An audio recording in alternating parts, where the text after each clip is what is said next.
everyone, and welcome to this edition of HCAM Sports Talk. I'm your host, Tom Nappy. On today's edition, we'll have Kevin Stone from the New England Football Journal, as well as Jared Keene from the Metrowest Daily News join us to talk about some local high school football action, and we'll make our NFL picks. But first, here are the latest happenings in Hopkinton Hiller sports, along with some great highlights. Last year, Hopkinton Hillers field hockey finished the COVID-shortened season with a record of 3 wins, 6 losses, and a tie. This year, they are looking to improve and are led by 3 experienced captains. My name is Emma Torgerson. I'm a senior and I play defense. I'm Maura Souza. I'm a junior and I play midfield. I'm Josie Ziegler. I'm a senior and I play defense. So I think we're off to a pretty good start. Had a rough time yesterday, but we're coming back. Terrific. And what are some of your goals this season? Some of my goals, probably to team bond and improve on my skills, as well as just in general have a winning season. And what are some of the things you're working on right now? Working on probably just being calm, thinking, playing, stuff like that. Yeah, our team is a pretty young team. We graduated 10 seniors last year, so it was a little tricky in the beginning to fill the spots and to get used to it. We're playing back at 11v11. Last year we were 7v7, so the game is completely different. We have had 2 games. We played a strong midfield team last week, and we ended up tying with them. And yesterday we faced a tough loss to Norwood, but I think we are making improvements every week, and we're ready for Weston tomorrow. All right, and now what are some of your goals this season? Yeah, like Emma said, I think like a winning season would be awesome, but also just trying to get everyone to learn new things, get comfortable back with 11v11. It's going pretty good. I like the new team. I feel like we're bonding pretty well together, and I feel like I'm just working on like having fun and enjoying my last season. So, yeah. Terrific. Do you have any personal goals this season? Definitely to win and just improve my skills. Head coach Rebecca Abate heads into her 3rd season at the helm, 10th with the program overall. Well, we're still early in the season, but I think our first practice, have been really excited for this team. I feel like they're all connecting really well, and we have a lot of talent. And, this was definitely a rebuilding year for us. We've lost 19 players from the varsity team in the last 2 seasons. And so coming in, I wasn't quite sure what to expect, but I have been really, really pleasantly surprised because not only are they talented, but they're all really nice young ladies. And we got your 3 captains here. Can you tell us a little bit about your captains this year? My gosh, my captains, what am I going to say? I think they all bring something different to the team. I think that, all 3 of them are kind of defenders. They're all pretty aggressive on the field, so they're not only going to be leaders, in how they conduct themselves off the field, but they come in, they play really hard every game. I am really, really happy with the condition that they came in. They really set the bar, I think, at a high level for the team to live up to. And what are some of the things you've been working on in these early practices? I think playing as a team and connecting as a team, rather than just going out and making kind of individual plays and decisions, is something that I think every team works on for the first part of their season or the first couple games to get that down. And a lot of our focus also is not just on the physical skills, but having the right mental attitude and the right mental toughness to play through games even when you're down, to be competitive even against an opponent that you feel may be better than you, and just coming in with the right focus and being smart with how they play. And it must be nice coaching without a mask on this season. It is so nice. That's such a great point. I think we're all really excited to have more of a normal season. Last year was difficult, to say the least, playing 7v7 with masks on, back-to-back games on the weekends. And so we're just thrilled to have field hockey as usual. Terrific. And actually, from the players, I'm curious, did you enjoy playing the 7-on-7?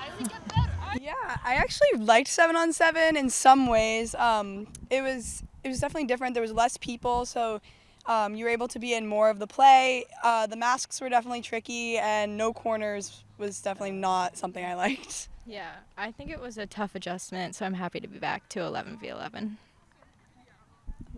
Emma? I agree. There was a lot of running, and it was very hard to adjust, but I'm glad we're back. Yeah. A lot of running with a mask on, for sure. Difficult. On Wednesday, September 15th, the 0-1-1 Hillers took on Weston. Take the hit. You got Maura Souza, Camille Perlov, as well as Wadu Thotri. There's a smash, and it's defended by the goalkeeper out in front, and it's blocked. And it'll go Weston's way. Sends it up to Perlov. Perlov approaching. Backhander off the keeper, and a secondary shot. 10 seconds to go in the half. And set back upfield by Weston. And a last second attempt there by Hutchinson. And that'll do it for half number one. At the end of the second quarter, it's Hopkinton nothing, Weston nothing. Sent in front of the net, shot, and it's a Weston score.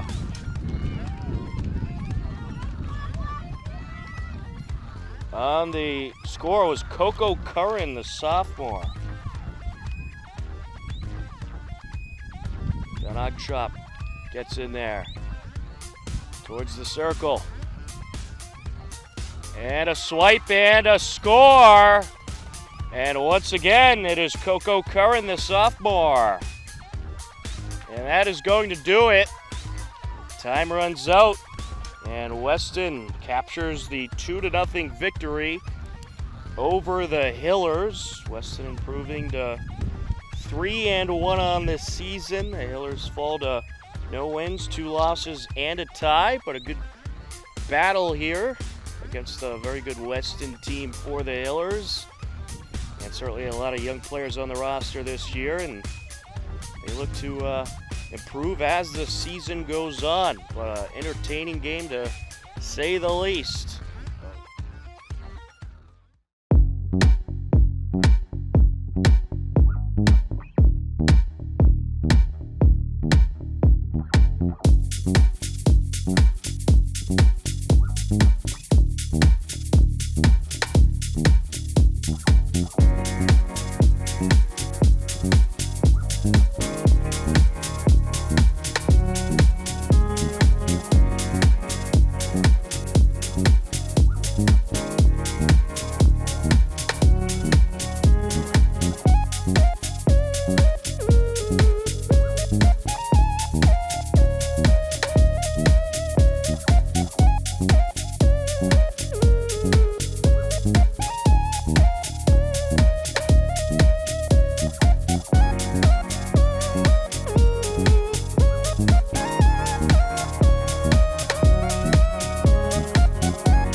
Hello, everybody, and welcome to this edition of HCAM Sports Talk.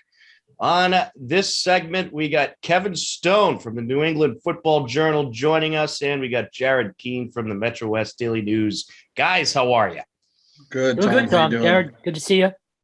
You as well, guys. Football is in the air. A lot of great high school games lately, a lot of great pro games, and a lot of great college games. And Jared, I got to ask, you're just at a doozy of a game for the Metrowest. Holliston and Medway, an epic TVL battle.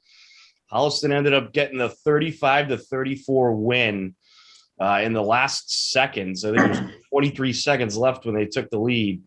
But tell us about that game. It seemed like an insane game. I watched some of the webcast, and I couldn't stop watching it. That was some good football. Certainly one of the better games I've covered in quite a while, Tom.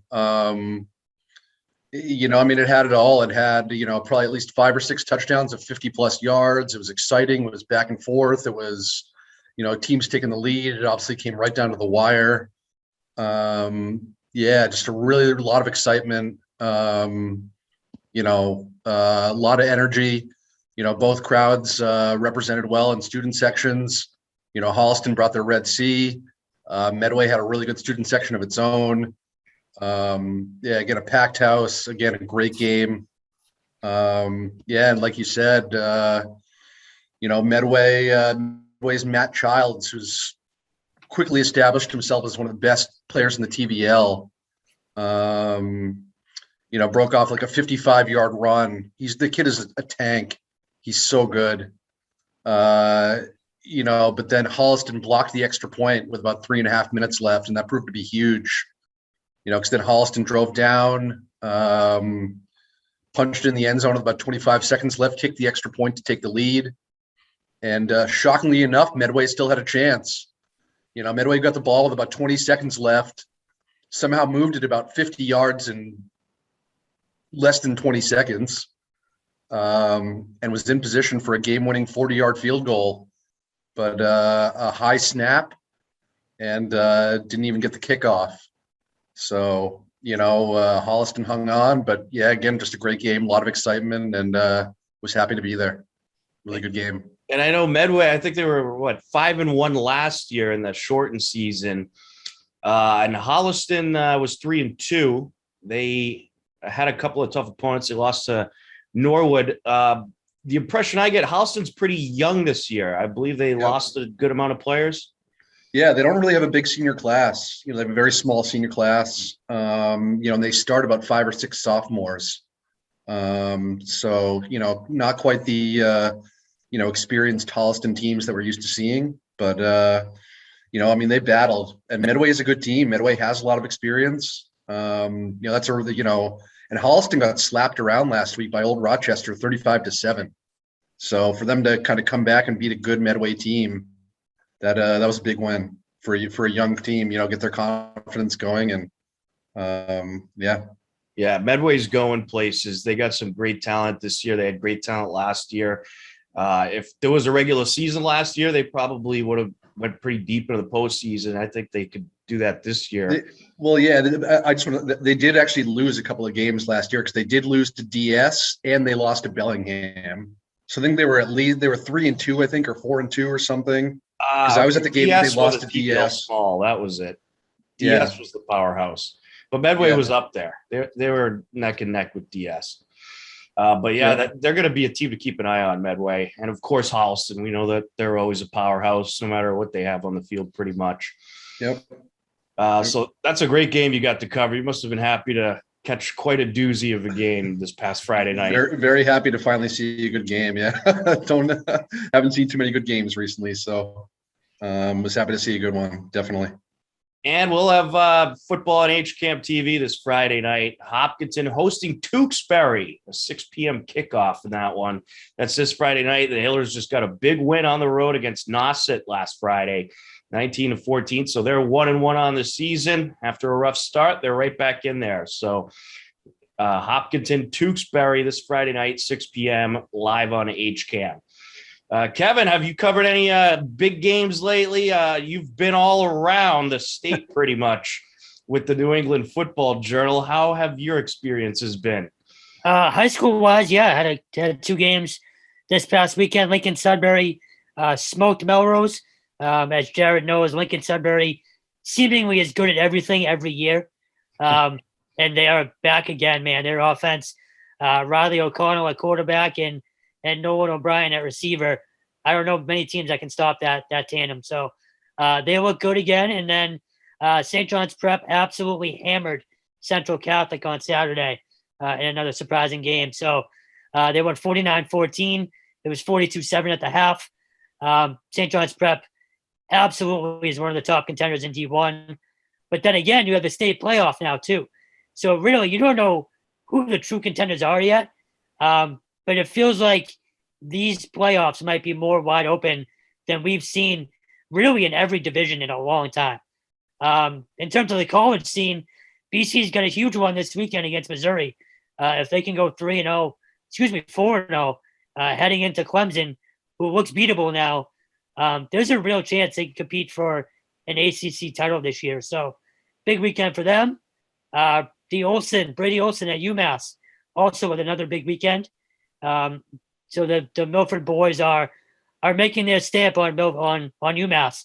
Carter Scudo had his first collegiate touchdown. So, man, it's buzzing around here. There's a lot of good stories and a lot of good storylines going on. Absolutely. You can't beat it. And I think you're right. The playoffs are wide open. It's week 2, and I have no idea what to think of anyone right now. I mean, there's a few teams that stand out, like Milford, obviously, who's just been putting up crazy amounts of offense. They look really good. Hopkinton, they had a rough start. Then they go on the road and beat Nauset, who's usually a tough team. The TVL is going to be up for grabs. I think you got in the TVL large, you got Holliston, Norwood, who's probably going to be competing for that title. And then in the small, Dover Sherborne, Medway, Bellingham, all expected to make some noise. So it should be a fun fall of football. That's for sure. Yeah, and you got to look at the Hawk too. Franklin is just beating the bag out of teams right now. Right. I know. Again, Jared and I have both worked, a lot with Ian Bain. He's one of my favorite guys to work with. Oh yeah. And you can tell that kids are clearly buying into what he's sold them as well. They hammered Brockton. Matt Gula, 285 yards on the ground. What a beast. Yeah. So they might be a top contender this year too. And you mentioned Milford. We have them as our game of the week this week against Natick. I'm still not sure what to make of Natick yet, but it's hard. Again, another one of the great coaches to deal with, Coach Mortarelli. Love Mortarelli. Great guy. I saw him in week 1 against Needham. They beat Needham at Needham. He's always got his guys ready to go. So that should be a great game too. And you mentioned Milford, man. The Olsons can coach anywhere, I think. It's incredible. So yeah, man, it's the first 2 weeks. It's been a fantastic season. Kev, there's a chance I might see you there on Friday. I'm either going to be at that or I'm going to be at Ashland against Wayland, which would also be a good game. So yeah, I think you'd have to be there. Wayland is no joke this year. They're going to give Ashland all they can handle. But Ashland, once again, they're looking great too. And that's another team that'll be in competing for the TVL large title. It'll be right in there as well. Last year, if you had a regular season, I don't know who would have won the TVL large. It ended up being a 3-way tie between Norwood, Ashland, and Holliston. And I think you're going to have a similar situation this year with those 3. So a lot of cool games to look forward to. There's going to be some great football this fall. And the playoff system for high school football, it's now all on the same page, right? They got rid of that extra week in some of the divisions, and now the playoffs start week 8. It sounds right. Yeah. I'm still not even sure what they're doing, but I know they still have. Yeah. I know they still have that useless, if you didn't make the playoffs, you still have to play games kind of thing. So right, that's annoying. But yeah, I'm already looking forward to that first week. Yeah, well, I mean, the way I look at it is if you ask a kid, all right, if you don't make the playoffs, would you rather play 8 games or 11? They'll probably say 11. Yeah, true. Yeah. So, it's just, for me, it boils down to Thanksgiving, really. And if you're a senior and, and that's supposed to be the biggest day of your football career, but you have a Super Bowl to go play, well, now it's taken away. So it's tough, but we should put the Super Bowls on Thanksgiving. Hey, I would love that, man. It'd be awesome. Why not? That'd be pretty cool. Tom, real quick, you remember how good Norwood looked last year against Hopkinton in that last game of the season? Yes. Norwood had so much speed and power. They were insane, man. That was a ridiculous game. The game at Hopkinton. Jeez. Oh, yeah. They've gotten better, too. I think they got most of those guys back. I believe Rob Wadkowski's back. And he's a tight end that looks like Rob Gronkowski. And then the kid Mateer, the kid who had wheels, insane wheels. Yeah. I'm pretty sure they're all back. They were crazy, man. Yeah, they are. Yeah, that was a good game, too. Hopkinton had a lot of shootouts. The best one last year was the Hillers and Medfield. That game was insane. It was just – I remember that, yeah. Very limited defense, but it was just touchdown after touchdown. Very exciting game. But hopefully the defense will turn it up a little bit this year because I think they're going to need to, especially when they're going to be battling teams like Norwood and the Hollistons and those TVL large opponents. But, yeah, Norwood, I think they've returned most of their players. They're going to be certainly a threat to look out for in the TVL. But we are into week 3 of the football season. Believe it or not, it's just flying by, guys. It's unbelievable. So we're going to have our NFL picks. We'll go through all the games. We'll go around the table, make our picks. But let's check in on the records, shall we? So we have several people picking. Pretty much anybody that wants to can pick. But in first place, we had a 4-way tie last week. It was me, Andy Barron, Mike Terosian, and Bob. We all went 10-6. Jared and Steve, you tied for 5th, going 9-7. And Kevin, 6-10. You didn't have a great week. No, I tried to get cute. I'll admit it. There was some bad picks. Overall records, well, Bob didn't pick week 1, so technically we're just going with his 10-6 record here, but he has the number 1 winning percentage at 625. But we got to debate if we should include him or not because he didn't pick week 1. But it's Bob, so we'll give him a break. Me and Jared, we have the 595 winning percentage. We are 19-13 overall. Mike is 18-14, and then you got Andy, who's 17-15, Steve 16-16, and Kevin 13-19. So you got some coming back to do there, buddy. And we got 17 weeks, man. I'm good. That's right. Plenty of time left. 15 more weeks. So you did pick the Jets against the Pats, which was pretty controversial. I give you respect for making that controversial pick, but boy, did that Jets quarterback, Zach Wilson, look horrible. He was brutal. Hey, in fairness to my pick, if they ran the ball more, that's like a 1 or 2 possession game. Yeah. Oh, Michael Carter looked good at running back, the UNC kid. He looked good. Oh, that's right. I forgot. Yeah, UNC. I mean, look, they're offensively, the range are still on Mac, and I guess we shouldn't be surprised, but defensively, they still can't stop the run. So I'll defend that pick till the death. You know, in a tease that definitely was not for money whatsoever, I took the Jets plus 17.5, thinking that they could do that, and no, didn't go. Brutal. And then I was mad at myself for betting against the Pats. Not that I bet money, because I don't do that.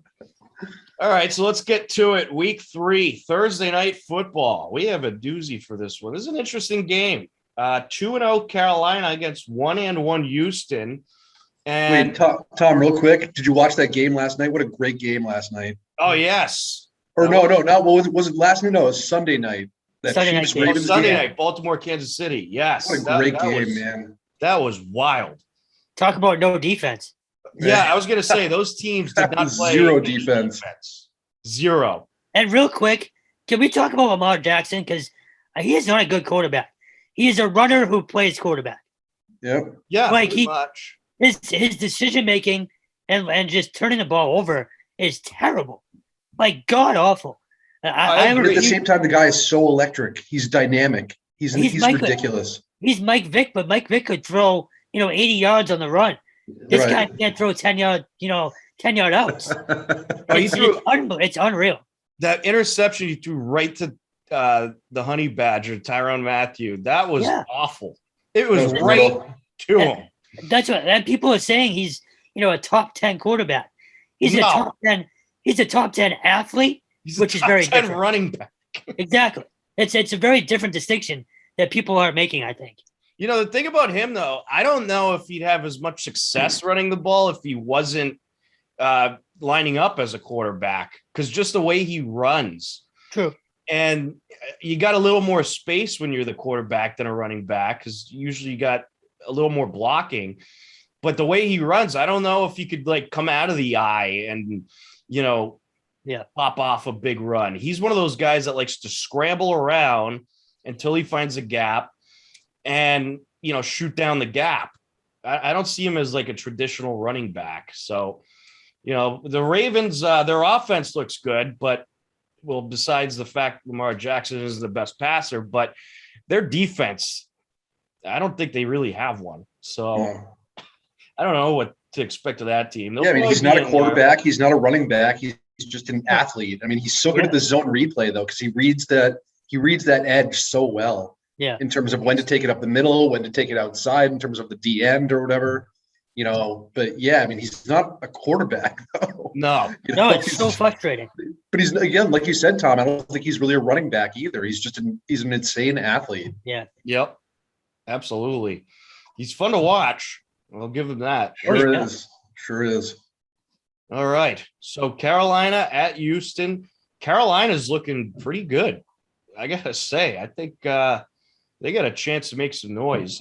And Houston's looking a lot better than I thought. Houston had it wasn't even a bad loss. They lost a close one last week. Who'd they lose to? They beat Jacksonville. Oh, they beat Jacksonville. That's right. Oh no, Denver played Jacksonville last week. Anyways, we'll look that up. But anyway, Houston, they were right in their game last week, and they looked pretty good. And I think we all thought after the whole thing with Deshaun Watson,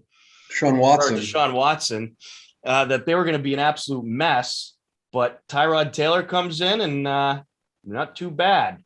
And I'll have the answer to who they lost to. There we go. It was the Browns, 31-21 against the Browns. I did not even think that would be a close game, but Houston was right in there. So I think they might end up with a few more wins this year if they keep playing like they are. And their defense has looked pretty good. But anyways, in this game, I'm going with Carolina because I think they've been very impressive. And I think this is going to be a close game, though. I really do. And speaking of close games on Thursday Night Football, how about that Giants-Redskins game last week? Oh, yeah. You want to talk about crazy games? The NFL, they've had a good stretch of like really good games, especially in these prime time spots. Yep. So things are going well. Giants keep finding ways to lose. You see, they jumped off sides after the kid missed. The guy missed the extra point or missed the field goal. Gets another shot at it, drills it. It never gets old watching the Giants lose horrifically. It never gets old. I love it. Never. All right, Jared, who do you got? Carolina at Houston. I got Carolina again, like you said, Tom. Carolina's looked pretty good. It's tough not to pick them here. I also believe Tyrod Taylor got injured in that game, so I don't even know who would be starting at quarterback for Houston. So yeah, give me Carolina here. Did he end up leaving the game? I think he did. I think so, yeah. All right, Kevin, who do you got? I'm still going to go with Houston. I completely forgot about the quarterback thing, but Thursday night game, short week. I always like the home team just because they're not traveling. I'm not confident in this pick by any means, but I do think it's a close game, and it's a toss-up, but give me Houston.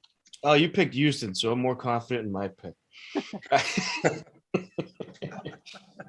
Indy at Tennessee. We're getting into the Sunday 1:00 games.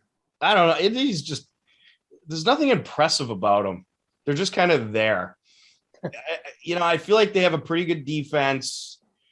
They'll probably maybe win a few games, but I don't know. I'm going with Tennessee in this one. Tennessee, they pulled off a heck of a win last week against Seattle. What a finish that was. They won it on a last-second field goal. So Tennessee for me in this one. Jared, what do you got? I'm going Tennessee as well, Tom. I think, again, that's going to give them a lot of confidence beating Seattle in Seattle, which is a really tough place to play. Obviously Derrick Henry got going a little bit. And, again, I believe for Indy, I think Carson Wentz got injured. So who's going to start a QB for Indy? Again, yeah, I haven't really seen too much out of Indy that's impressed me too much. So, yeah, give me Tennessee here. Wait, Wentz got injured? I never saw that coming. Kevin, who do you got? Yeah, I'm going to take Tennessee. If they were playing anyone but Indy, I'd probably pick whoever they were playing.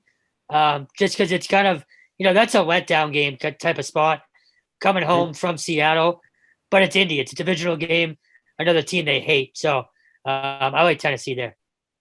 All right. Maybe I should have went Tennessee in my survivor pool instead of Arizona. I don't know. Well, we'll talk about Arizona, but that offense is ridiculous. And here's your dumpster fire match of the week. The Atlanta Falcons at the New York Giants. I don't think after that, after losing so horrifically last Thursday, when you had like 4 or 5 different opportunities to win that game, I can't bring myself to go with the Giants. And at least Atlanta, I don't know, they put up points against Tampa last week and kind of kept it close for a while. So I'll go Atlanta here to take down the Giants. I think the Giants are a train wreck, and I think the way they lost that game last week might destroy them for the season because that was just so bad. So That many was really bad. That was awful. Jared, who do you got here? Oh man, I'm tempted to pick a tie here. I'm tempted to pick like 6-6 or something. I could picture this tie. I don't friggin' know, man. I'm going to use my tie card on this one. I don't give me Atlanta again, because like you said, I think the Jets are probably just broken now. But again, I'm not really confident in this pick either. Yeah, there's nothing to be confident about in this game at all. No. Kevin, who do you got? The Giants. Joe Judge is a terrible coach, but I still think 28-3 just completely broke the Atlanta franchise. So I will never pick them ever. Yeah, but if they're going to win a game, and if they're going to win a game all year, it'll be this one. If they lose this one, they might not win all year. Knowing my luck, they'll beat Tampa. Well, they already played them once and got That's true. handled. Chargers at the Chiefs. Actually, Tom, put me down for the Giants there. Wow. All right. Give me the Giants. I don't friggin' know, man. Who knows? You know. They do. I mean, they do have some talent on offense. We'll be 5 games past it. He's like, you know what? Bring me back to Atlanta. Chargers at the Chiefs. This game, I think, is going to be close. It's a division rival. I think this Chargers team's pretty good. I like their quarterback.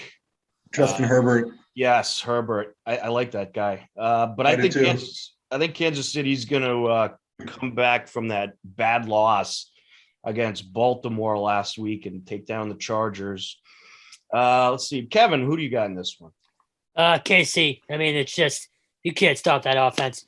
Baltimore did for like 2 or 3 drives and happened to get a win, but that offense is just insane. I think we said it last year.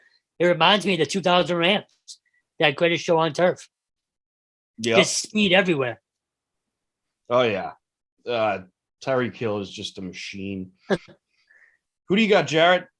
I mean, I'm a fan of the Chargers this year, but you can't go with you can't not go with the Chiefs. Chiefs are too good. Travis Kelce is ridiculous. Yeah, the guy's insane. You talk about the speed and Tyreek Hill and Demarcus Robinson and everything. Travis Kelce is the best tight end in the league. There's no question about it. The guy's just ridiculous. He's insane. He's gotten better too. Yeah, which is he's nuts. absurd. By the way, getting back to that Colts quarterback situation, their backup is named something Jacob Eason. Yeah, nice. From He's Washington. Decent. Washington. This is his 3rd year in the league. So he'll probably be getting crushed by Tennessee this weekend. Yep. Cincinnati at Pittsburgh. I like Burrow. I really think he's going to keep it close. But I got to go Pittsburgh here. The Steelers, they still have a lot to work out. They lost to the Rams last week. And I don't think Pittsburgh's going to beat many good teams this year, but I'm not ready to call Cincinnati good yet. So I'll go Pittsburgh. Jared, who do you got? This is another weird one. I think I got to go Pittsburgh. Cincinnati did not look great this past week. Obviously, they've shown they can have some inconsistency, and their offense really quite isn't fully up to speed yet with Burrow. But I think I got to go Steelers here. Yeah, a bunch of us went Cincinnati last week to take down Chicago. Yeah, you got rolled. And Chicago, who looked awful in week 1, they showed something in week 2. Yeah. Kevin, who do you got? It's a good question. I don't know. Give me Pittsburgh, I guess. All right. It's just Kansas City. Cincinnati is definitely. We talked about Joe Burrow last year. He's going to be good. I think you mentioned it though. That's just not yet. Yeah. Not yet. There's not enough around him either. Yeah. Right. Not Besides enough- Chase, that's it. Well, Yeah. I like T. Higgins as well, but again, yeah. I he's don't got know. Mixon, but not much else. You might have just talked me into Cincinnati. I would be Hey, surprised if Cincinnati wins this game. No. Pittsburgh doesn't look the same, but it's No. still Pittsburgh. All right, Chicago at Cleveland. Kevin, we'll give you the honor of picking first on this one. Cleveland, man, I've been riding this Browns train for 2 years now. Their offense should be one of the best in the league, I think. And Chicago just, man, they don't have a freaking quarterback to save their life. They have two and they have none. Yep, I have to agree. I'm going Cleveland as well. Jared, who do you got? Cleveland all around here. Again, yeah, that offense is good. And again, you don't know the consistency of the Chicago QB situation. So, yeah, Cleveland here. I think Definitely. Fields made it pretty clear that you should start him last week. Yep. Oh, yeah. Because Yep. it was when he came into that game, they turned it around and ran away from Cincinnati. So the guy's ready. Start him. Get rid of Dalton. Leave him as a backup. Start Fields. It's ridiculous. I agree. Here's an intriguing matchup. Baltimore at Detroit. Considering Baltimore just beat Kansas City and their offense is just ridiculous, and I don't have any faith in Detroit whatsoever, I'm going Baltimore here. I think Baltimore is once again going to be right in the mix. They'll be very competitive and probably lose horrifically in the playoffs. Jared, who are you going with? I'm going Baltimore. I think Detroit looked good for their first couple possessions last night against Green Bay, but then just hit a brick wall. Couldn't do anything. They just looked awful.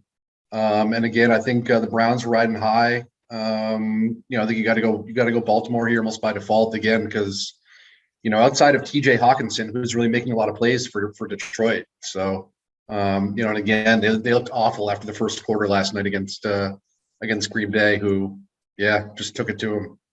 All right, Kevin. So I hate it, but I'm going to go Detroit only because I think it's the ultimate trap game. Coming off that emotional win, you got to go to Detroit, which is going to have no energy. I just feel like it's a letdown game. I'll probably be wrong, but I could definitely see it happening. I like that thought process. I like that.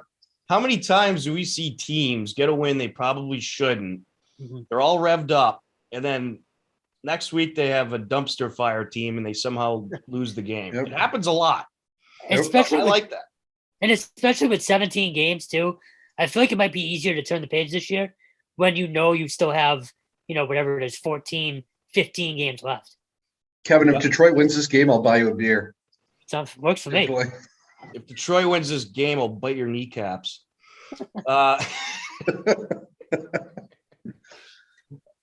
How miserable do you think Goff is in Detroit right now? I can't imagine he's happy there. Yeah, while Stafford is thriving in LA. Yeah. To be honest, I don't think he cares. I don't think Goff is that kind of, competitor, if you want to call it that.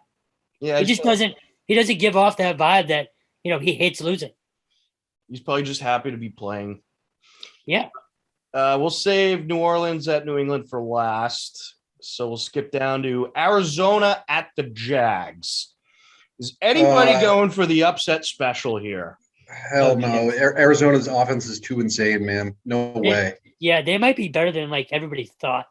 People thought they were going to be good. They might be record-setting good.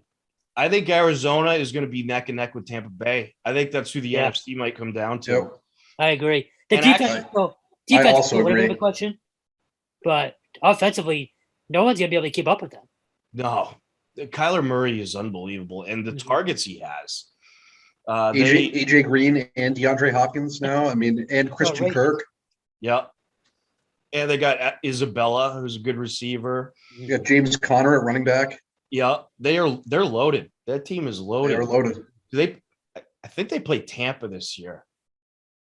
I hope so. That would be bet the over in that one. Washington at Buffalo. This game is going to be intriguing because I think Washington's defense hasn't played to their full potential yet, and I think it's better than they've been playing. They got quite a win last Thursday against the Giants, but I'm going to go Buffalo here. I think Buffalo is just a better all-around football team. Kevin, who do you got? Yeah, Buffalo. It's just they had that one. They lost to Pittsburgh, I think it was, right? Week 1. And I think that was just a little hiccup. I don't know if they lose more than, I'll call it 3 games this year. I still think they're very, very good.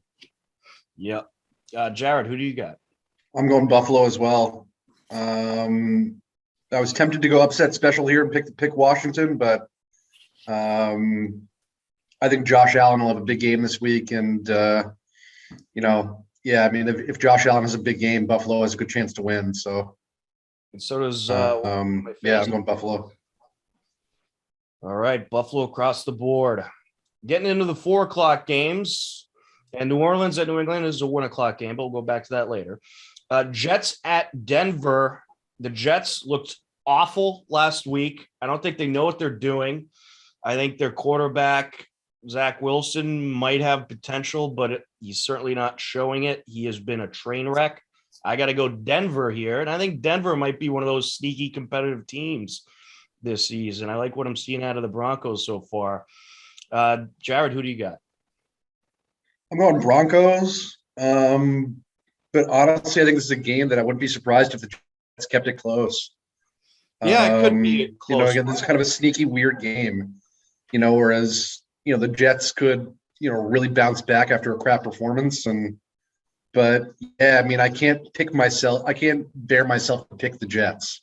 Well, given how they looked. So, give me Denver, but it could be a letdown game. Denver might be riding high after that win against Jacksonville.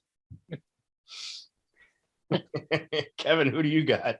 Yeah, I'm going to take Denver. The Jets they're still the Jets, man. It's ugly. It's too ugly, to be honest. Like, if you're a Jets fan, when do you finally just give up? Like, I know we're all raised to, root for the home team, but holy crap, how much more can you take? But it's where do you go? You can't go to the Giants because they're just as bad. I guess, yeah. You could go to New England. They're right down the street, right? Yeah, and on Denver too. I actually think they're going to be a lot better than people think. Like, I think they might win the West. If Kansas City's going to lose that game, we're going to get. They're not going to win the West. We're going to get to the Raiders too, but I think Denver's pretty good this year. Well, there's 3 wild cards this year, so true. That's true. I don't picture him winning the division. KC's got that division, and KC. I don't think they're going to lose many more games. I think maybe 1 or 2 more all season. Yeah, you're probably right. Miami at the Raiders. Miami looked awful last week. They got shut out by Buffalo. And what's his face got hurt? Tua. Got hurt. And I don't know if he's going to be back this week. I don't even think they know yet. So it's likely going to be Brissett starting, but I think the Raiders might actually finally have a competitive football team because they're going to be in the mix too. And speaking about the West, that AFC West, that's going to be an interesting division to watch. Yeah. Between the Chiefs, Raiders, and Denver. I'm going the Vegas. AFC West and NFC West are going to be interesting this year. In the NFC West, again, you got Arizona and Seattle and the Rams. Yeah. Yep. The West. And don't forget Jimmy G. Yeah, Jimmy G. Right.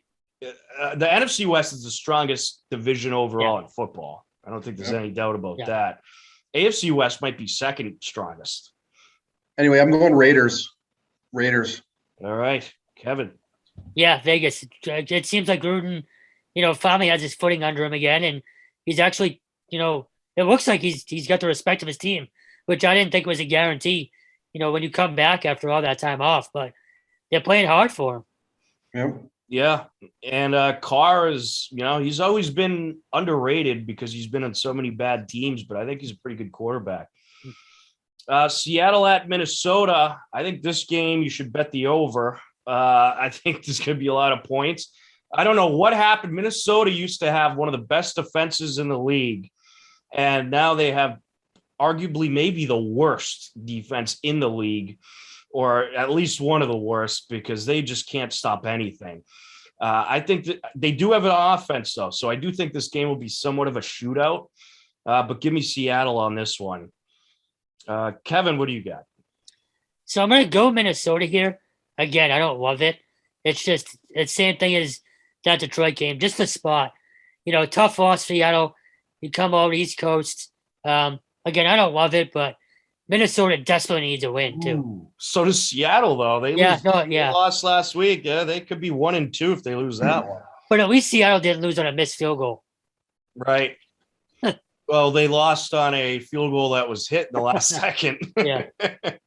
Jared, who do you got? I'm going Seattle. I think there's going to be some points here, but I think, when you got Russell Wilson at quarterback, you always got a chance, I think. So give me Seattle. And Tyler Lockett is playing insane at receiver. The guy has so much speed, and he's such a good receiver. Doesn't get enough credit for what he does. Give me Seattle. Yeah, Russell Wilson has survived some horrible offensive lines and some very questionable defenses, and he always keeps that team in there somehow. Here's the game I'll be watching at 4:25. Tampa Bay at the LA Rams. This is going to be a good one. The Rams are going to give Tampa Bay all they can handle, I think. And for this, we're going to let Jared pick first. Oof.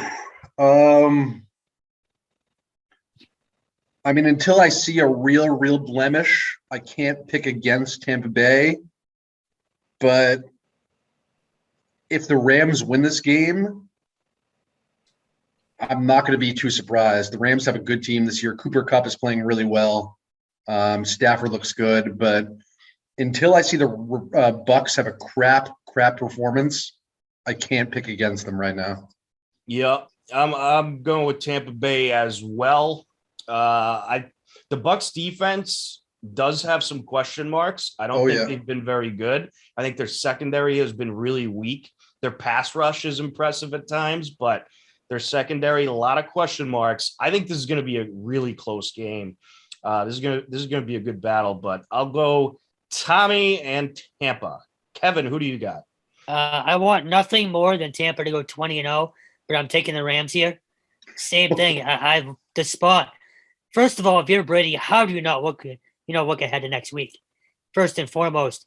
Again, it's a weird spot. You got that game on the horizon next week. The Rams, again, at home.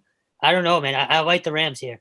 Hasn't Brady proved that he is the ultimate professional? It's a good point. But for me, and it's not even so much him looking forward. I worry about Tampa as a team looking forward to that game for him. Do you know what I mean? If Tampa gets blown out in this, they're totally thinking about that Pats game. Yes. And again, I'll probably be wrong, and Brady probably puts up 40 on the Rams. But I'm a big spot guy, and I hate the spot for them. All right. Rams for Kevin. Hey, I think this game could go either way. And if Tampa is going to lose one, this is probably one of their best. This is it. Yeah, I think when the schedule came out, we all kind of looked at this week. Yeah. I wouldn't be surprised. I just can't pick against Tampa until I see Tampa lose. I hate doing it. I need the wins. It's trying to get back in the race. All right. Sunday night football. This is a good battle here. Aaron Rodgers and the Green Bay Packers at Jimmy G in San Francisco. It is in San Francisco. Let's start off with Kevin for this one. Who do you got? Jimmy G. I love this 49ers team. I think they're playing with a chip on their shoulder. A lot of people I feel like thought they'd be down again this year. And I think they've proven people wrong so far. So give me Jimmy G. All right, Jared. I'm going Green Bay here. This is a spicy one because I'm not really big on Green Bay, but again, I think this is a weird spot for San Francisco. Green Bay is coming off a good win last night. Granted, again, it's against the Lions, but maybe they found something last night.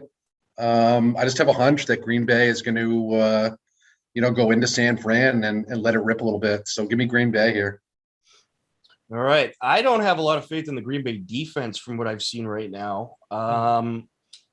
And I don't know what Aaron Rodgers' mentality is still. He did look good last night against Detroit. That was a good win. But Detroit's a team they should beat. I think Jimmy G is really out to prove himself. because if he doesn't come through this year, his career in San Francisco and maybe overall is potentially over. I mean, they'd probably be another team that scoops him up, but I have a feeling the last thing he wants to do is go to like Jacksonville or something like that, or go to a bad team. So I really think that he's going to play all out this season. And as long as he stays healthy, San Francisco should be successful. I'm going 49ers here. I think the 49ers are going to get the win, and this game is going to be very close. I think this could potentially be one of the most entertaining games of the week. Monday Night Football, Philadelphia Eagles at the Dallas Cowboys. The Eagles, they've looked pretty good so far this year. They did lose a close one to San Francisco last week, but they gave 49ers all they can handle. That was a good defensive game between Philly and San Francisco. I think it was 19-11 was the final score, something like that. So Philly does have a pretty good defense, and the more and more I see Hurts, the more and more I like him. I think this is going to be a close game, but I'm going Dallas because if there's anyone in the NFC East that really needs to prove themselves right now, it's Dallas. And the Cowboys on paper, I mean, as we said, they are very talented, but they've been that way for years. But they got a nice win against the Chargers. It looks like they're starting to finally put it together. So I'll go Dallas here. Jared, who do you got? I'm going Philly here. I think this is going to be a letdown game for the Cowboys. I think Jalen Hurts bounces back. Now, granted, if the Eagles get their butts kicked this weekend, I might never pick the Eagles again. But I'm going the Eagles here. All right, Kevin. Dallas, that Philly defense, I don't know if they have one. And it's just the Cowboys in prime time at home. Tough for me to go against it. All right. We're going to circle back, as a press secretary would say, to New Orleans at New England, a 1:00 game.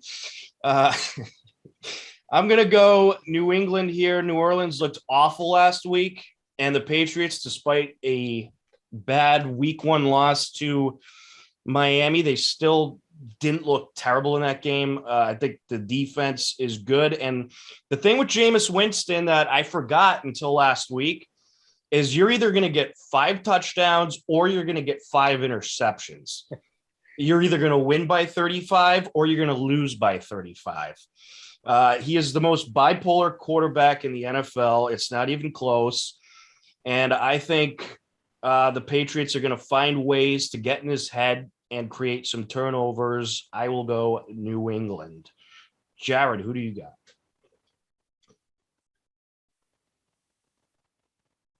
I'm going New Orleans. Ooh. I think if Alvin Kamara gets going this week, the Patriots are going to have a hard time stopping him. Obviously, he didn't have a great game last week. I mean, nobody on the Saints had a great game last week.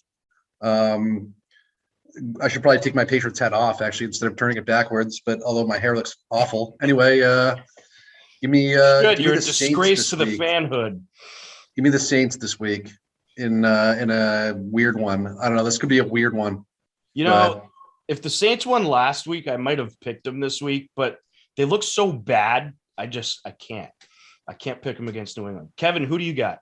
I've gone back and forth so many times on this. I'm going to take the Pats, but I don't like it.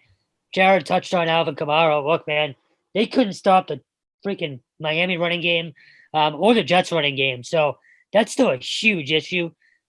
I'd like to think that offensively, now is when you start to take the reins off of Mac a little bit, especially getting ready for Tampa. Like, we need to see something out of it. So I'm going to go like 24-21. But I could easily see the Saints shutting this offense down still and controlling the clock. Yeah, and the Saints. I mean, if you can't stop, Gaskin on the Dolphins or Michael Carter on the Jets, how are you going to stop Alvin Kamara, who's a top 5 running back in the league? Right. And Kamara can hurt you in the running game and he can hurt you in the passing game. Right. And he's absolutely dynamic. Again, I wouldn't be surprised if the Pats win this game, and I hope the Pats win this game. But yeah, I mean, again, this is a weird one for me, but yeah, I'm going Saints. Yeah, and if you're Sean Payton, you don't want Jameis Winston throwing against this pass rush.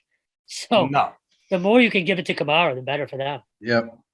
Oh, Yeah. yeah, they'll be going to Kamara a lot. And obviously, I mean, he's just fantastic.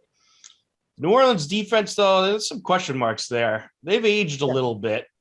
They're a little slow, too. And I think week 2, obviously, the Pats defense looked much better, but they're playing a much slower Jets team. Against the speedy teams, I worry about the Pats defense. This team, they have Kamara and they have some other guys with some decent speed. Probably not as much speed overall as Miami. And New Orleans will give them challenges in that way. But New Orleans defense, though, I don't know. They haven't been impressive, really, to start off the season. I think this game's going to be close, though. I really do. It's going to be a good battle. It's an important game. This game is super important because you got the Bucks in week 4. And let's face it, good luck beating Tom Brady. And you got the Browns coming up, that's going to be a really tough game. You got a tough schedule this year. So this is an important game because the last thing you want to do is be through 4 weeks of the season and be 1-3. That is just not something you want to do. So this is a big one. Underrated big game for the Pats. But some great games this week. I think it's going to be another exciting week of football, and the primetime matchups have been better than ever. So hopefully the streaks will continue and we won't get any of those horrible primetime matchups, especially with the Thursday night and Monday night games that we're used to. But so far, so good. But it should be a lot of fun games this week, guys. Yep. All right. So we are just about out of time, guys. Any final thoughts before we close it out? Tom, how many games did we pick differently? Because I need to either pull away from you or you're going to pull away from me. But if we're tied right now at the top, I got to pick a few different ones than you. Oh, there's a few. Let's see. I'm running through real quick. We got 4 different ones. So that's pretty good. Okay. So we'll see. I mean, watch. We'll probably split the 4 different ones we have and still be tied. But hey, we got 15 more weeks left. So there's a week 7. There's a week 18 this year too. So we got a long way to go. And of course, we'll have the playoff games. But yeah, so it should be pretty interesting stuff. I am excited for this week of football. Kevin, any final thoughts from you? No, man, looking forward to seeing you guys out on the sidelines sooner rather than later. But hopefully I'll see you there Friday. Again, I'm not sure. I'm either going to be at that or Ashland against Wayland. I haven't gotten the final word yet, but yeah, I'm sure I'll be seeing you guys soon. But no, man, 3 weeks in, and it's good that we have college, high school, and the pros all, with not just good games, but interesting storylines as well. Because that hasn't been the case for UMass and BC over the years. Yeah, a lot of good storylines throughout the state right now. Mm-hmm. And I'm sure they'll continue as well. And as we get closer and closer to the MIA playoff system, it's only going to get more and more interesting. But we are out of time. So for Jared Keene and Kevin Stone, I'm Tom Nappy. This has been HCAM Sports Talk. Thanks so much for watching. We'll catch you next Wednesday at 2 p.m. Take care and be well, everybody.